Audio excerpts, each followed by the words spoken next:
Не дейсіз? Қайтадан айтыңызшы. 159 мың теңгенің товарын апарып бердім да, андай қамыттар ұтып алғам ғой. Хамут? Соның 16, қамыт. Кәдімгі қысқыш қамыттар болады екен темір. Соны қарап ұтып алғам. 16 мың теңге шығын кетті. 159 мың теңге қалды ғой үшін. 159 мыңға ұтып алғам ғой. Так, где-то 140 мың теңге қалды ғой. 16 теңге сатып алып, 159 мың теңгеге апарып бердіңіз ба? Иә. Жақсы ғой, маржасы 1000% ба, қанша болып кеткен? 1000%. 1000% қақы почти.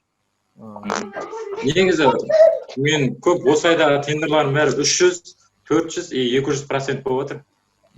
Осы айда жақсы болып отыр. Қанша суммадағы тендерлерге қатысып жүрсің қазір?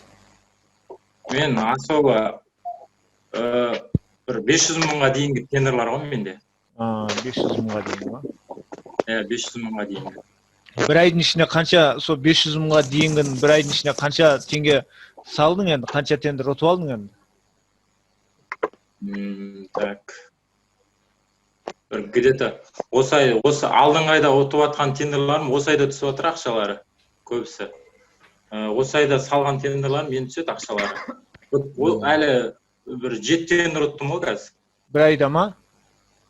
Осы айда әлі біткен жоқ қой осы неден бері, басталғаннан бері. Декабрьден бастап па? Декабрьден бастап? Иә, осы декабрьден бастап. Сол 7 тендердің пайдасы қанша енді? Пайдасы сол үстінен 1-ге 1, 2-ге 1 сондай қалып жатыр ғой. Әрқайсысы әртүрлі. Жақсы ғой. Қарап ойнасаң жақсы екен, негізі күтіп ішінен таңдап барлығын бір нәрсеге бітеп қарап есептей салмай, бір нәрсеге конкретно внимание қойып, есептеп, қыз алатын кезде де барып бетіне қарап ала салмайсың ғой.